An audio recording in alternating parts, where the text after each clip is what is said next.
Welcome to this CPD session on behalf of the SCSI, delivered by RegSol for 2024. And this will meet your mandatory AML CPD requirements for 2024, but please ensure that you do watch the entire presentation.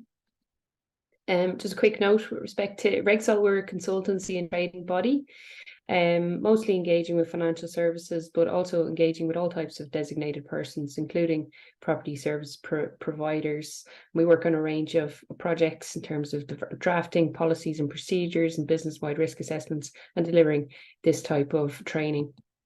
My name is Anne-Marie Whelan. I'm a qualified barrister and I happen to be the CEO of RegSol.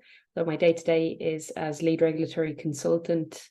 I happen to be a named MLRO for a credit union, so I have some practical day-to-day experience, particularly with respect to STRs. But as I've said, we work on a range of projects specific to AML with so many different designated persons in Ireland.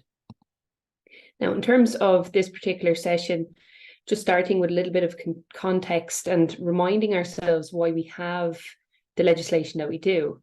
We know that financial crime is a problem. We know that it is not a victimless crime, and we definitely know that the property services sector is not immune from money laundering or indeed terrorist financing.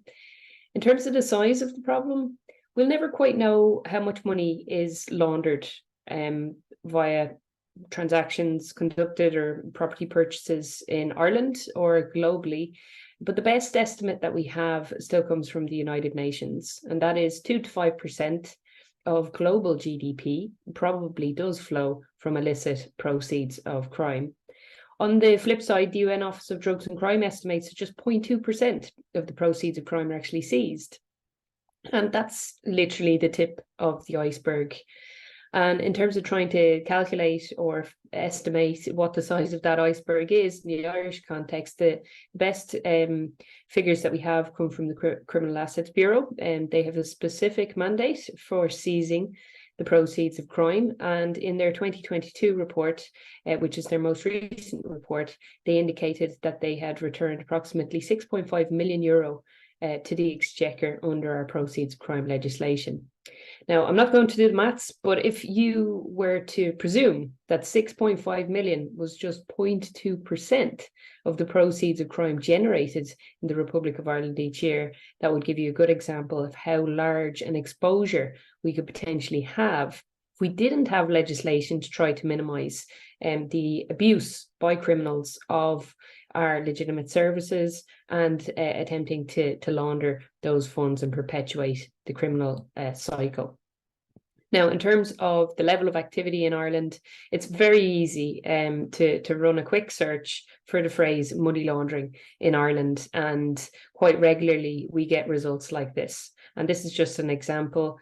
6 people charged for both money laundering and terrorist financing offences. A man in his 30s to be charged with money laundering. 18 people to appear in court charged with over 80 offences, including money laundering. So, it's quite hard to ignore the reality that money laundering absolutely occurs within the Republic of Ireland. And we are certainly not immune from that. This was one interesting story from 2022, and I've kind of kept it in our content because personally I find it interesting. A gang member jailed for industrial scale money laundering appeals a sentenced to 6 years for his role in laundering significant sums of money. But alongside that application, he also sought his Mercedes S350 to be returned to him, albeit that he was in prison, probably wasn't going to be driving anywhere for a couple of years. He claimed that the vehicle had nothing to do with the criminal offences for which he was charged and ultimately convicted.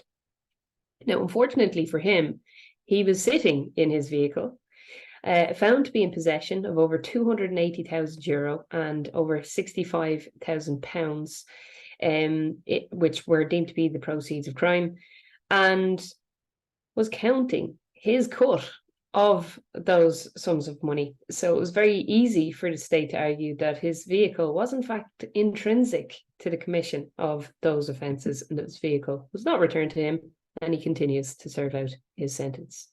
Now, not forgetting terrorist financing. We saw one example of it there in the news stories, but we have seen significant cases over the past number of years. We don't see the same volume, thankfully, but we still see these types of cases. And as you can see there, man arrested in 175,000 seized in Mayo, Gardaí probing jihadi terror funding in the West. We have ISIS on record as stating that while it does not see Ireland as a target for its terrorist activities, it does see Ireland as a target for fundraising. So again, we're not immune from terrorist financing. We're not immune from people collecting funds to fund terrorist activity abroad. And we need to be mindful of that. And as you can see here, the Europol 2023 report identified 19 arrests in Ireland in 2022 and highlighted the number of attacks across all EU member states in 2022. And unfortunately, there will be countries added to that list for 2023 within the 2024 report, as we've seen attacks in other jurisdictions over the course of the year. So again, just a reminder that we're not immune from money laundering, we're not immune from terrorist financing, and we need to keep our eyes open to the possibility that clients are involved in that type of activity, and therefore mandates a suspicious transaction report being made.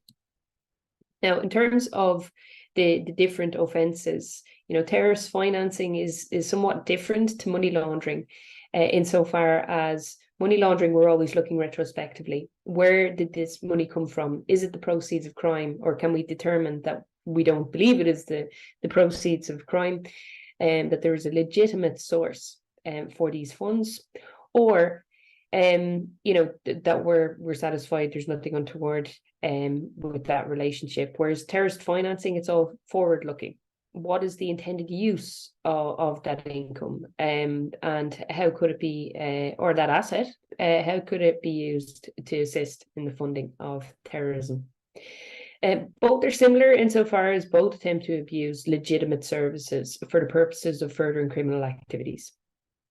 And under our legal regime, both require policies, procedures, controls, etc., to minimise the potential impact on legitimate business, and both subject to the Irish AML and CFT regime. So at a bare minimum, when we're reviewing policies and procedures, if we don't see the phrase terrorist financing throughout business-wide risk assessments or policies and procedures, that's a problem. It has to be acknowledged, it has to be addressed, and even if the risk is perceived to be particularly low, it still exists, and we still have to acknowledge it, and we can't operate willfully blind to the, albeit small, potential that clients or parties that you're engaging with in business could be involved in terrorist financing. Now, in terms of core risks to designated persons, money launderers always find a way. Criminals do always find a way. Otherwise, we wouldn't have a prosecution system. We wouldn't have criminal courts. But if there is a transfer of funds, property, or other assets involved, that will always be attractive to money launderers and to some degree to terrorist financiers, because they need funds to be able to fund that activity. So any entity, not just designated persons, any commercial entity could be targeted for money laundering or terrorist financing. So it's not just designated persons, but designated persons have that additional risk that you're supervised for compliance. In this case, supervised by the SCSI and in terms of your CPD completion, but also the PSRA in terms of ensuring your compliance with the regulations that are relevant to the PSP sector, including the Criminal Justice Money Laundering and Terrorist Financing Act 2010.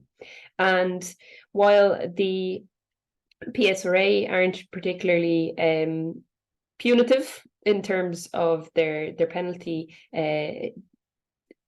powers are not as significant as the central bank, it's worth looking at what has come from other regulators, and particularly the central bank, because they are very public and they are very impactful in terms of the action that they have taken. They've sanctioned 12 different entities across the past 12 years with respect to AML breaches specifically. And the risk there is that it's not a penalty imposed, or it's not an action taken by regulators because money laundering or terrorist financing is identified, but it's an action taken simply because the regulated entity cannot demonstrate compliance with the 2010 Act. So even if there's no evidence of money laundering or terrorist financing, you can still find yourself in a prolonged engagement with the PSRA until you can demonstrate that you do have appropriate systems and controls, policies and procedures in particular, to be able to minimise the risk to the sector of money laundering and terrorist financing.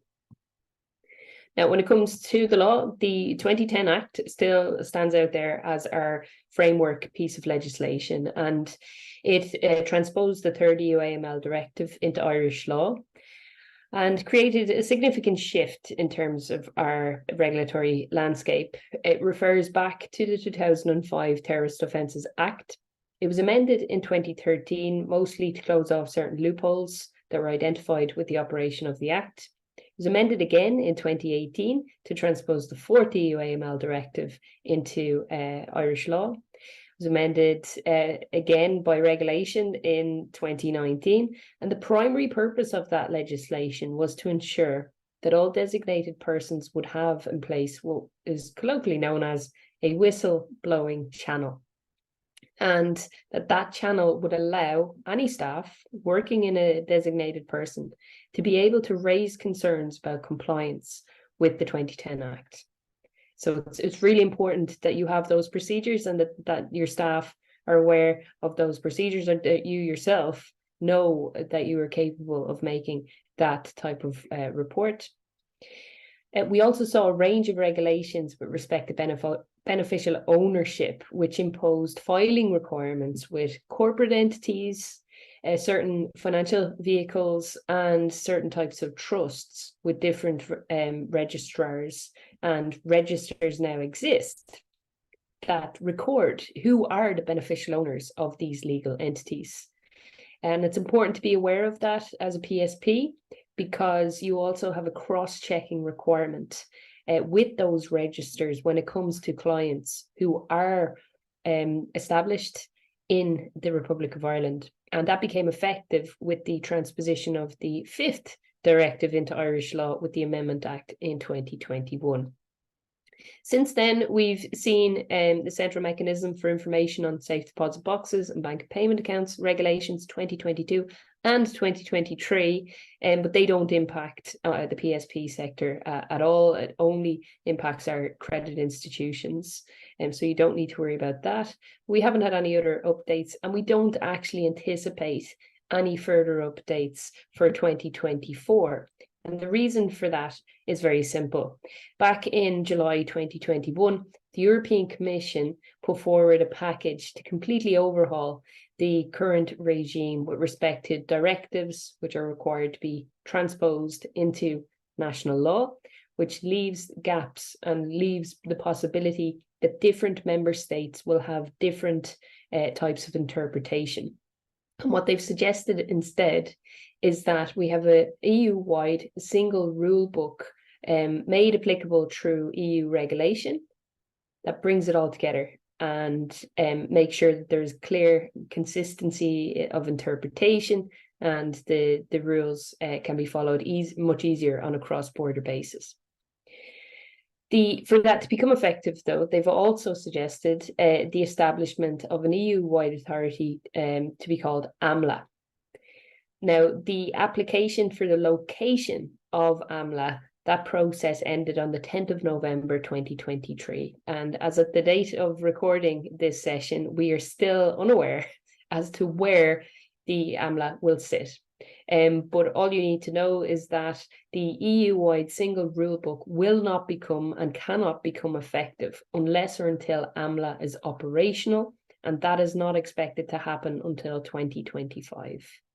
And just to be aware as well, the last point there, The definition of obliged entities, which is the same as designated persons under EU law, will be expanded again and will capture things like cryptocurrencies and other types of services where value is clearly transferred. Now, coming back to our 2010 Act as it currently stands, and we don't expect it to be amended at all in 2024, it gives power to the Gardaí Revenue Criminal Assets Bureau around prosecution and confiscation. It assigns all of the competent authorities, which include the PSRA since 2016, and it tasks competent authorities with supervising, inspecting, and ultimately enforcing upon designated persons, which definition includes property service providers. It also imposes a number of obligations on designated persons, primarily with respect to their customers. So it's really important to know who your customer is. In any sector where there's scope for agents or intermediaries to play a role, it's really important at the outset to determine, well, who's our actual customer here? Is it the person that we're dealing with directly, or is it somebody that we're dealing with indirectly? And make sure that that's clear from the get-go. And having procedures to be able to risk assess those customers, to identify them, to monitor them, and ultimately to report on their activity if you have any suspicion of money laundering or terrorist financing. Now, in terms of the services that are captured, the legislation does narrow down the types of designated persons based on the services that they provide. And the 2010 Act confined itself to PSPs who were involved in the auction of property other than land and purchase or sale by whatever means of land. However, that was significantly changed in 2021, and it's important to be aware of this. Providers acting as an intermediary in the letting of a movable property, but only in respect of transactions for which the monthly rent amounts to a total of at least €10,000, were added to that definition. So it's really important to have full clarity about the services that you're providing, which ones are mandatorily in scope, and which ones are out of scope. It's quite clear to us, and we constantly get questions around this, that, offering a valuation service as a standalone service is not within scope of the 2010 Act. Now, in terms of the beneficial ownership regulations, which I've mentioned, it's important to have an awareness of where these registers are accessible by designated persons to be able to conduct that cross-checking exercise. So if your client happens to be a corporate entity established in the Republic of Ireland, you can go to the RBO website, which is operated by the CRO. With respect to trusts, the Central Register of Beneficial Ownership of Trusts is under the management of the Revenue Commissioners. And then for financial vehicles, the central bank is the relevant registrar, and helpfully they include a PDF document which they update regularly and includes all the names of the entities for whom they have received beneficial ownership information. So it's very easy to check that initially before requesting the information. If your client is a relevant financial vehicle and they're not on that list, that's a problem from the start. There is a requirement to report to the relevant registrar if there is a discrepancy between the beneficial ownership information given to you by your client or prospective client and what's actually recorded on the register. Now, just going back to the 2010 Act and hopefully a reminder as to what the offence of money laundering or the offences of money laundering are under Irish legislation. We'll also look at terrorist financing. So it's important to remember that any type of engagement with property that is believed to be the proceeds of crime brings it within scope of the offences of money laundering under Section 7. And there are three kind of distinct offences. And the first one is the stereotypical, concealing or disguising true nature, source, location, disposition, movement, or ownership of the property, trying to hide the ultimate asset from the original collection of dirty money or proceeds of crime. That's a stereotypical money laundering type scenario. The second part is where designated persons are at risk of becoming involved in a money laundering offence, and that's in facilitating or helping in converting, transferring, handling, acquiring, possessing, or using the property. So, as I said, engagement with that property in that context could bring you into scope. And then simply crossing a border, removing the property from or bringing the property into the state is a money laundering offence in and of itself. Now, they're all the different actions. And then the mental element is that the person knows or believes. If you know that your client is utilizing the proceeds of crime, you should report to your local Garda station. You know, it's very difficult to engage in that scenario without the risk of becoming embroiled in a Section 7 offence. Now, the second part here is slightly different. Being reckless as to whether or not the property is the proceeds of criminal conduct. So that is, you know, not asking any questions whatsoever about the source of funds, or being able to form an opinion on where the source of funds come from, ignoring red flags, not having policies and procedures, things like that could bring somebody into scope where a money laundering offence actually occurs. And you can see the available penalties there. Now, with respect to terrorist financing, probably still best defined in the third directive as the provision or collection of funds by any means, directly or indirectly, with the intention that they should be used, or in the knowledge that they are to be used, in full or in part, in order to carry out any of the offences within that council framework decision. Our legislation then calls out and refers to the 2005 Act, which states an act of terrorism or an act that is intended to cause death or serious bodily injury to a civilian or any other person not taking an active part in the hostilities in armed conflict, or the purpose of which is to intimidate a population or to compel a government or international organisation to do or abstain from any act. And again, the penalties are visible there. Now, it's worth also being aware that while the Act is targeted at money laundering and terrorist financing offences, it also creates additional offences throughout the legislation, which could probably be well described as compliance offences.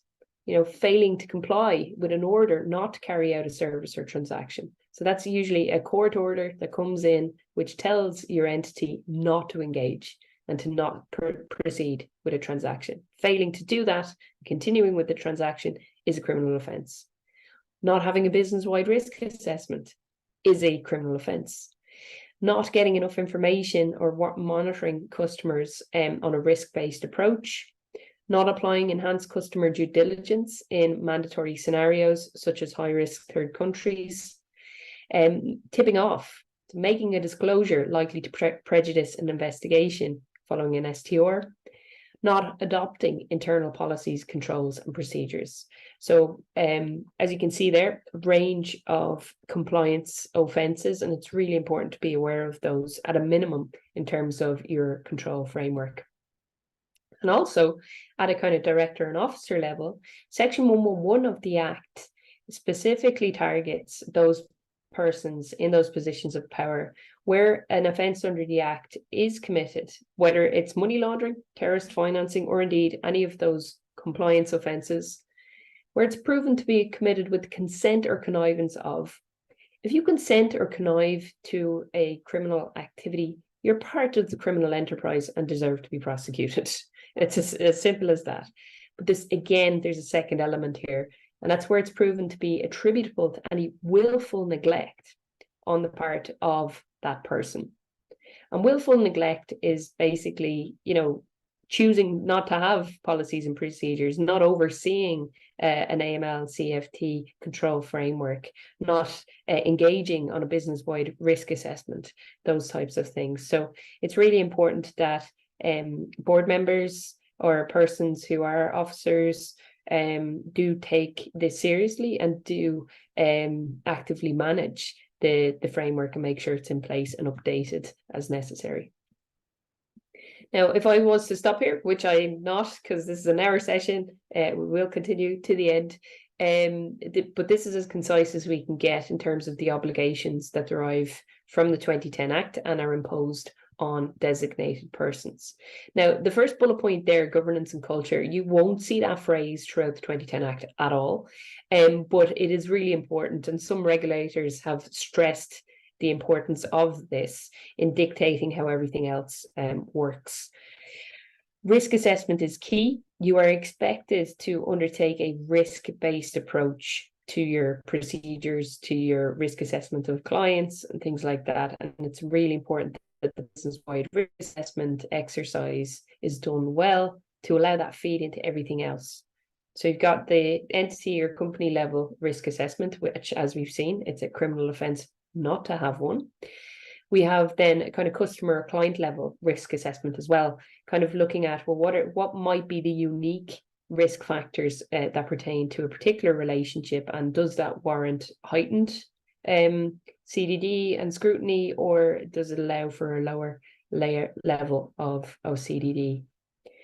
Mandatory to have procedures, mandatory to conduct AML refresher training on an annual basis.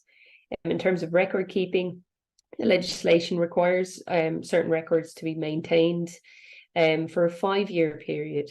Now, just to note that often conflicts with other retention periods that entities may have, particularly in Ireland. A lot of our regulators expect a 6-year retention period, and particularly our statute of limitations for contracts is 6 years. So it can make sense to retain those records for that period of time. CDD, customer due diligence, being able to identify and verify the identity of your clients and their beneficial owners, particularly if it is a legal entity. PEP and financial sanctions screening, we have to apply mandatory enhanced customer due diligence to persons who are, by definition, politically exposed persons. So it's really important to have a process at the outset to determine, well, is this customer a PEP, or is their beneficial owner a PEP?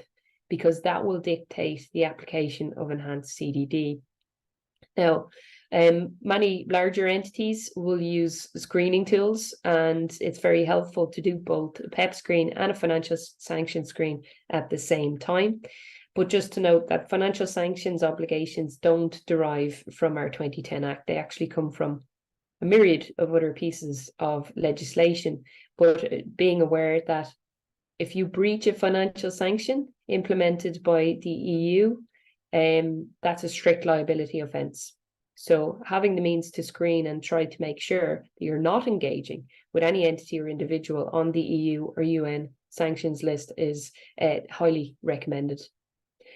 Ongoing monitoring as well. I'm aware, many situations where there will be a once-off property sale or purchase, and in those situations you are not required to conduct ongoing monitoring. But if there is a continuous business relationship, and particularly if there is a rental scenario and it falls within the services brought into scope in 2021, you are required to monitor that relationship on an ongoing basis. And just being mindful of changes to the client behavior, any odd requests that might come in, any pattern that's developing, and actively recording that. And then ultimately, where any suspicion arises of money laundering or terrorist financing activity, that you do in fact make an STR or an SAR to the FIU and the revenue commissioners, and that is really, really important. And we'll see the statistics towards the end. Very disappointing for PSPs. Definitely an element of underreporting, and I think that does need to change. Now, in terms of individual employees, somewhat regardless of what I say today, albeit that I hope it is informative and educational with respect to the wider scope, the primary obligation of employees within PSPs is to follow the internal AML procedures set by the entity. Training is a mandatory annual requirement for AML. Being able to risk assess clients and get the customer due diligence relevant to that risk or relative to that risk. Being able to monitor existing clients where there's an ongoing relationship. being able to report any suspicions of money laundering or terrorist financing internally to an appointed person, whether there is an MLRO formally appointed or whether there is another person who has that responsibility, but understanding that process and being able to follow that procedure. And then ultimately that person, whether they are an MLRO or not, can make the decision whether they need to be reported externally to the FIU and revenue. Now, the PSRA has done fantastic work in terms of developing guidance, which isn't necessarily available to other sectors, but I would highly recommend that it is utilised by all PSPs in terms of developing and even reviewing existing policies and procedures and control frameworks for anti-money laundering compliance. Very helpful documents there to utilise. Now, when it comes to risk assessment, I've mentioned those two layers, the company level and the customer level. And what you're required to do in terms of business-wide risk assessment is to ensure that, and this is recommended on an annual basis, to review that business-wide risk assessment, but at a minimum take into account the types of customers that you have. You know, I'm very aware that some PSPs will only deal with individuals or joint applicants, I suppose, as either side of a property or residential property transaction. Other entities might deal with large corporates, and they pose different risks, and that needs to be documented in your business-wide risk assessment. The products and services that are provided, being able to itemize the different types of services that you offer, and being able to assess the unique risk that attaches to each of those services. Countries or geographical areas in which the designated person operates. I'm aware that statistically, the majority of PSPs licensed in the Republic of Ireland only operate in the Republic of Ireland, and to some extent minimises the risk, because Ireland is a member of the EU. We do have a functioning AML and CFT regime from a legal and a supervisory perspective. But other entities might engage with foreign purchasers or vendors, other corporates from other jurisdictions, and that needs to be captured in the business-wide risk assessment as well. The different types of transactions that are undertaken, even on a very basic level, the value of transactions can be a measure to determine different levels of risk. And then delivery channels.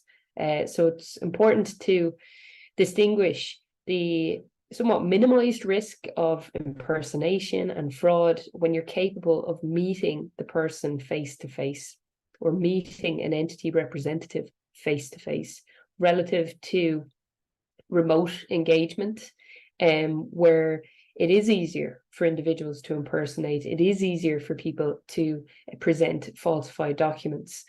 So trying to capture the delivery channels that you use or your firm uses and being able to distinguish the different layers of risk respective to those. So that's the business-wide risk assessment. It has to take into account the national risk assessment, which we'll touch on shortly, and guidance from the PSRA. So it's worth using the templates that are available there and feed into that, and even in terms of assessing your current business-wide risk assessment. It has to be documented. It has to be kept up to date, which presupposes a review process, and it has to be approved by the board or other senior management team by law, and ultimately has to be made available to the PSRA on request. Now, the National Risk Assessment created this output, and as you can see there, property service providers are rated as a sector as medium-low. That doesn't mean that you significantly less risk than other sectors. You're kind of slap bang in the middle. So it's important to appreciate that there is risk. There absolutely is a level of risk identified there. Unfortunately, that document was originally written in 2016. And as you can see there, there's still only reference to the A and B kind of license types. And it hasn't been updated properly since then, but we do expect it to be updated at some point. But some of the key factors that were identified within that originally was that PSPs were not undertaking adequate client due diligence of property vendors. They noted a poor understanding of money laundering and terrorist financing across the sector as a whole, a poor understanding of the legal obligations under the Act, inadequate identification of legal owners of property, low level of suspicious transaction reports, and unfortunately we're now at no level of suspicious transaction reports, which again I'll come to towards the end. Potential for complicity of PSPs in the selling and purchasing of property criminals. And there's always a risk that even if that isn't intentional, that there may be a recklessness element there, or a blindness in not looking for and not seeing red flags in certain scenarios. And they also flagged commercial pressures between PSPs. So I'm certainly of the view that some of these at least still pertain to the sector. In terms of understanding legal obligations, I think the PSRA has certainly done good work in getting guidance out there and trying to improve that level of understanding. Mandatory CPD sessions such as this certainly help in raising the broader awareness of the sector around those legal obligations, and hopefully that has demonstrably improved over the past number of years. Now, in terms of the overall risk, the report did recognise the fact that the risk is mitigated by PSPs not handling significant sums of money. And property purchase transactions are generally not possible without the involvement of other professionals like solicitors, who are also designated persons and are required to apply similar rules under the legislation. But it did call out the fact that real estate is viewed as an attractive means to launder the proceeds of crime. And we've definitely seen that in other jurisdictions. Anecdotally, there is an entire street in London, which is colloquially known as Millionaires Row, and it was mostly owned by Russian oligarchs. And that risk is real. Property is an attractive proposition for criminals. Now, in terms of the customer level risk assessment, you need to have procedures to be able to address specific areas of risk and provide for a customer level risk assessment. So being able to distinguish different types of customers and being able to apply different layers of CDD dependent on that level of risk. Now, under the legislation, there are certain mandatory scenarios where you have to apply enhanced customer due diligence. And it's recommended where you don't meet an individual or a customer representative face to face. If the client is a politically exposed person, by definition, you have to apply enhanced CDD. If the client is from a high-risk third country, as designated by the European Commission, you also have to apply enhanced CDD. Any other type of high-risk scenario that you document, you should also apply mandatory enhanced CDD. Now, this is just an example of a form that could be used to document a customer risk assessment. And as you can see there, capturing the client details, the date of the risk assessment, because again, there's a legal obligation to update that where there is an ongoing relationship from time to time. Capturing screening, confirming that it has been done. And if you have a financial sanctions hit, you cannot do business with that person or individual. So it's important to be able to document that. And if you identify the person as a politically exposed person, you can absolutely do business with them, but you have to automatically apply enhanced customer due diligence. Otherwise, you can look at the different risk factors and generate your own type of risk scoring system, so long as it demonstrates a risk-based approach.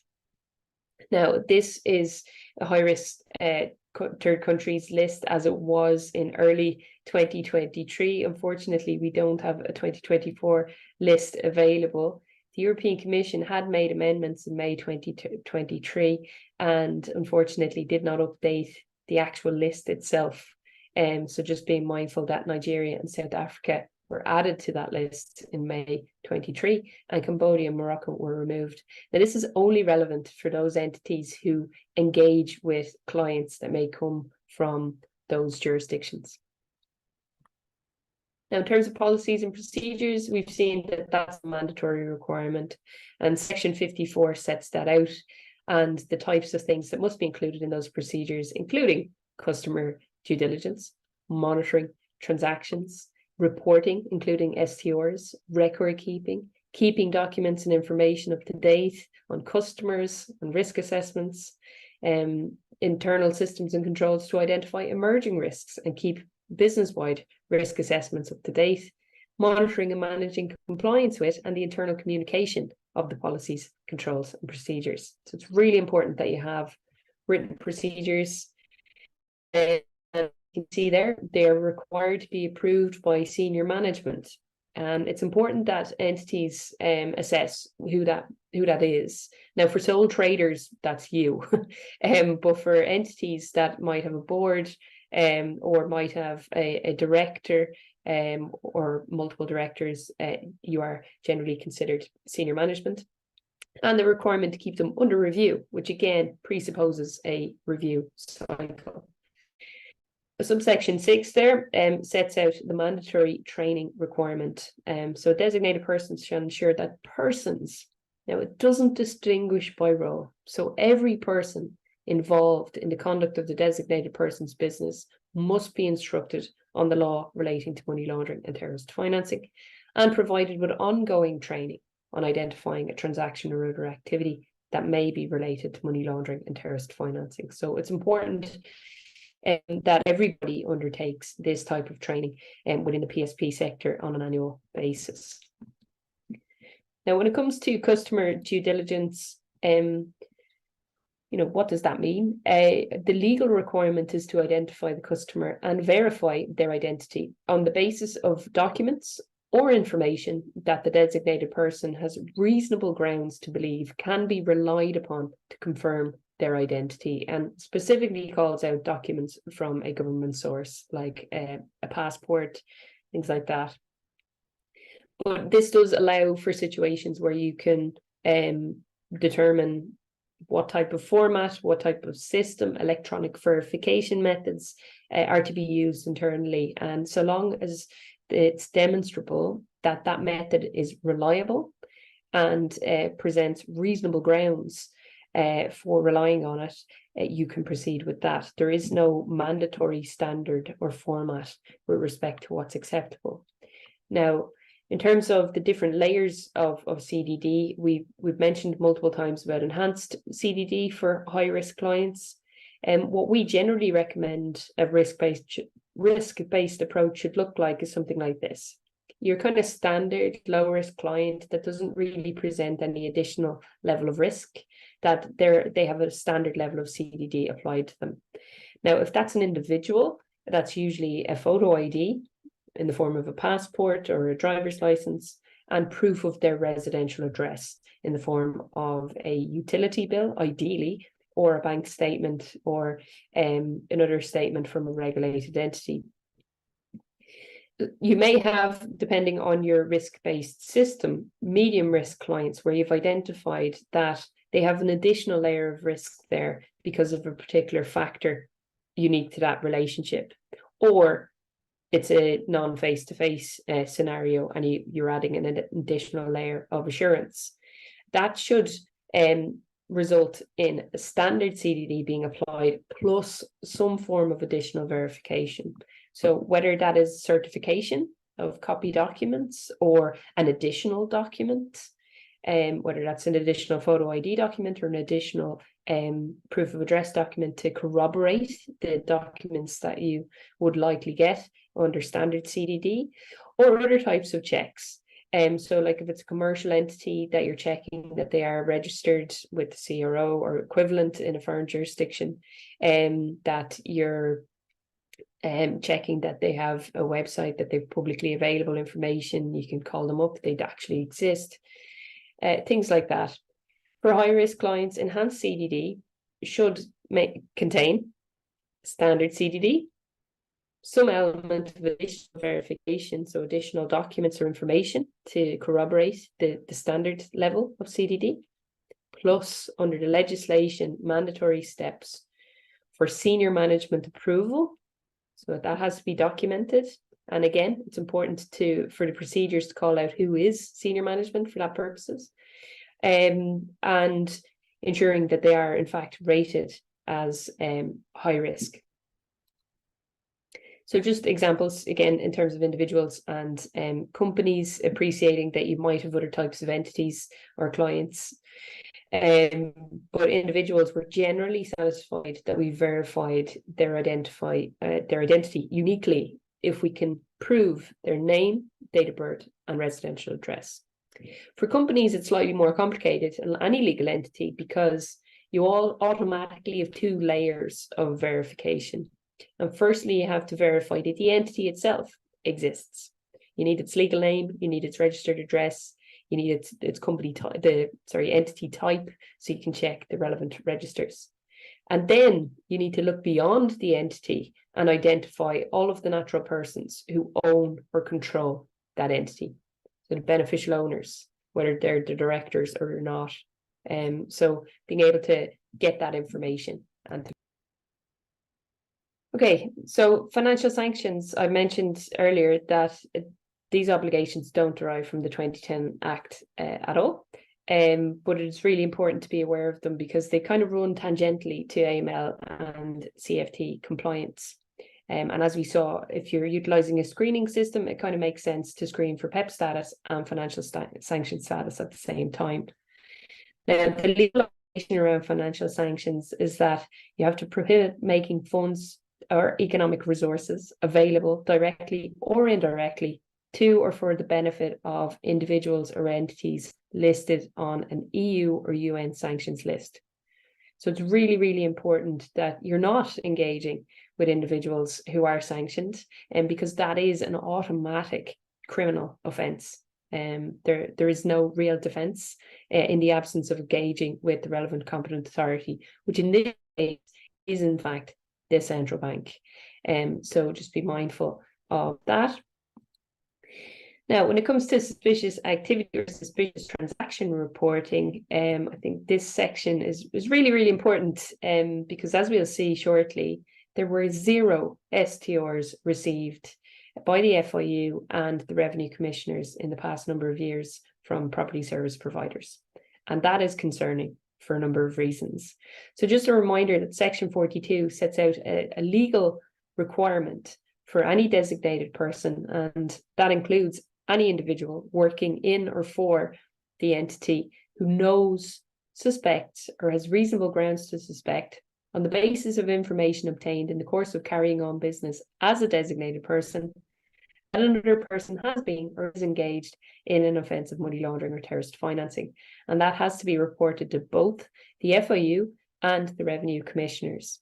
Now, if you know that somebody is involved in criminal activity, because they've told you, because they've handed over evidence of that cannot be ignored, and you should report that to your local Garda station in the same way that you would report, damage to your office or other types of criminal activity.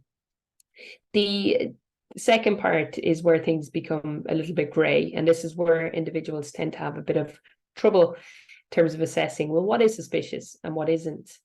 Suspicion is a very, very low bar. It's simply being able to point to a document or a piece of information and saying, this does not make sense in this particular context. And then the kind of second part is, well, does it make more sense if this person or entity is trying to abuse our services for the purposes of committing criminal activity and therefore raises a suspicion of money laundering or terrorist financing? And in that case, a report has to be made to the FIU and the revenue commissioners.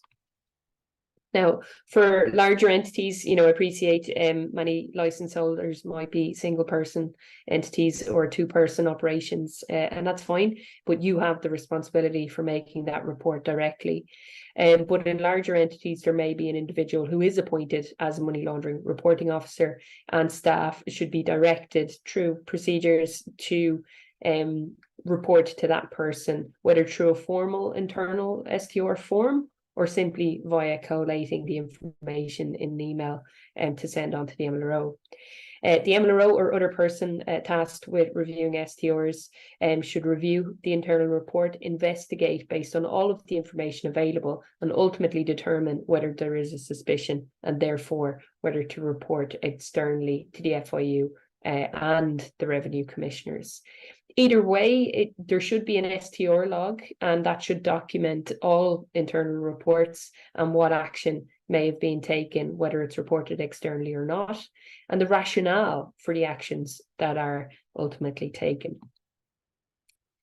Now, the National Risk Assessment document did raise a concern about the low level of STRs from PSPs. Now, it did also acknowledge that there is minimum opportunity for PSPs to be used as a single vehicle to launder money without the involvement of other professionals, and that the value of funds that actually flow through the sector are quite small.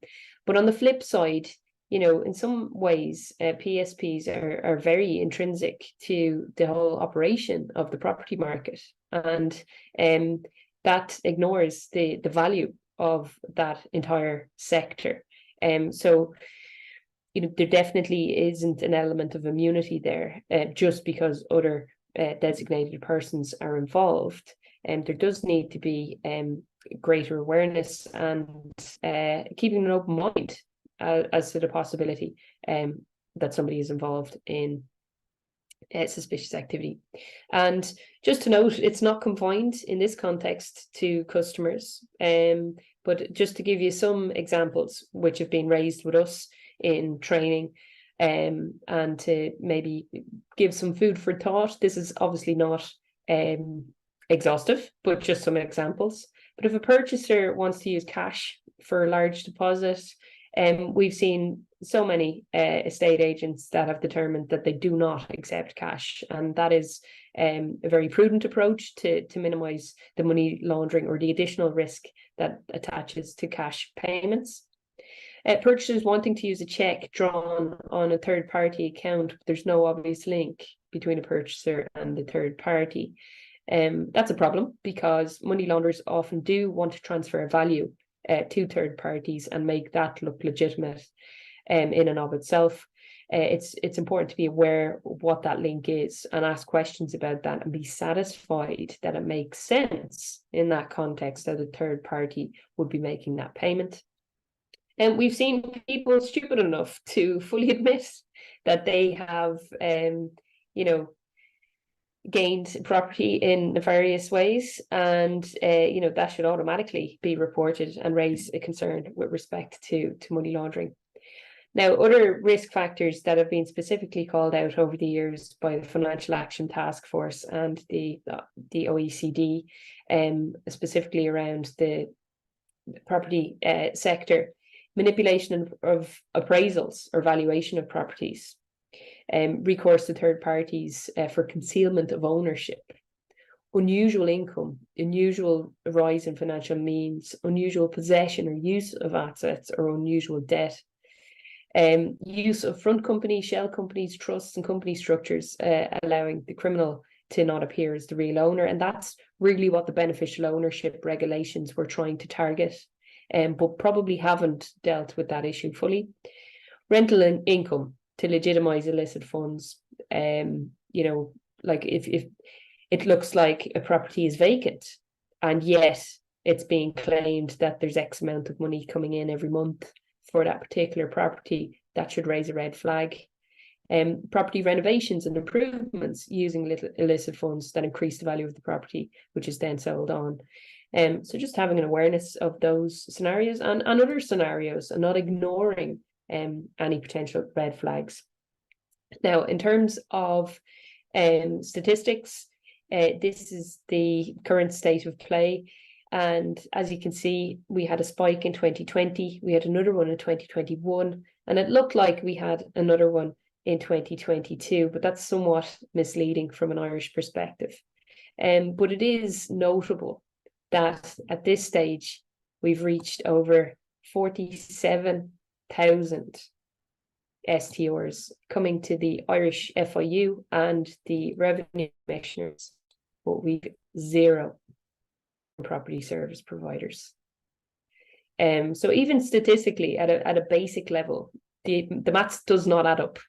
There is objectively significant risk of our property sector being utilised for the transfer of value, for the funneling of criminal proceeds into assets, And unfortunately, we're not seeing any suspicions being raised with respect to specific transactions coming from PSPs.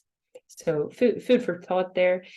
Just to note that in terms of that last spike for 2022, that was mostly as a result of cross-border cooperation between FIUs. As you can see there, the bottom level of that table, you can see STR EU.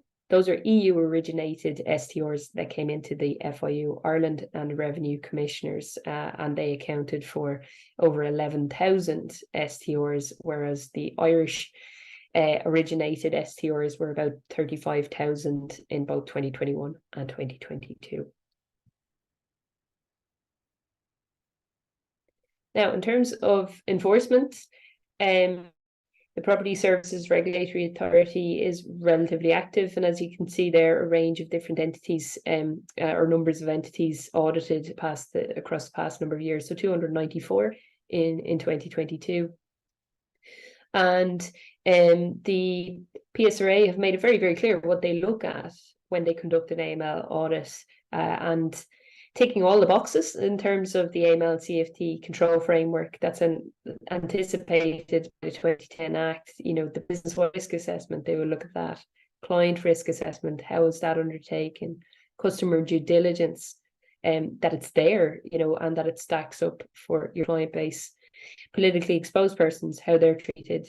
You know, is there a screening process?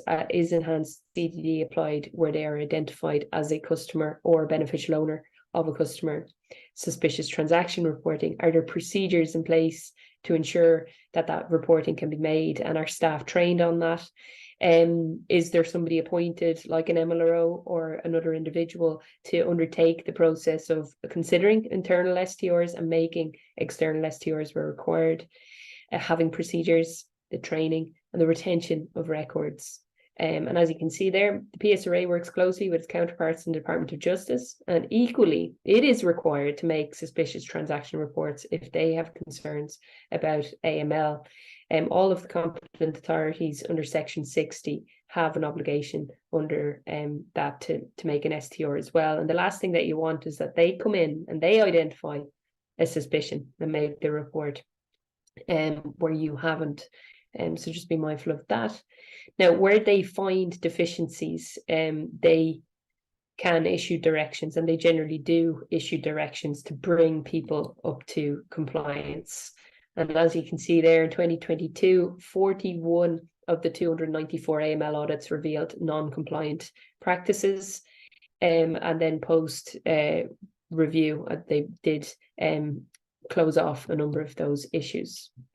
Now, in terms of things that you should undertake in 2024, particularly if you are a director or you're part of the senior management team within an entity, hopefully this just kind of neatly summarizes the key compliance tasks from an AML perspective. Conduct that annual review of your business-wide risk assessment and make sure it remains relevant to the business model, the services that are being provided, and the level of assessed risk. Annual review of the AML policy and the procedures, you know, cross-check with PSRA guidance, and ensure that, you know, it's as up to date as it can be. Training needs or training log review, you know, assess, has everybody done their AML training, and make sure that everybody has an opportunity to do that, because it is a mandatory annual requirement. Assessing resourcing, you know, just making sure that there's enough bodies there or enough time to be able to conduct CDD properly and risk assessments properly on customers, but also with respect to STRs, you know, asking the question, is somebody actually appointed to review internal STRs and capable of making external STRs via the GoAML system for the FIU and ROS, the Revenue Online Service for Revenue. Now, that's the end of the presentation. And just to note that if you happen to have any questions with respect to AML and CFT, we'll be happy to try and guide you. Equally, if you want to engage us for any review of policies and procedures or to undertake file reviews, we're very happy to do that. Please get in touch, info@regsol.ie.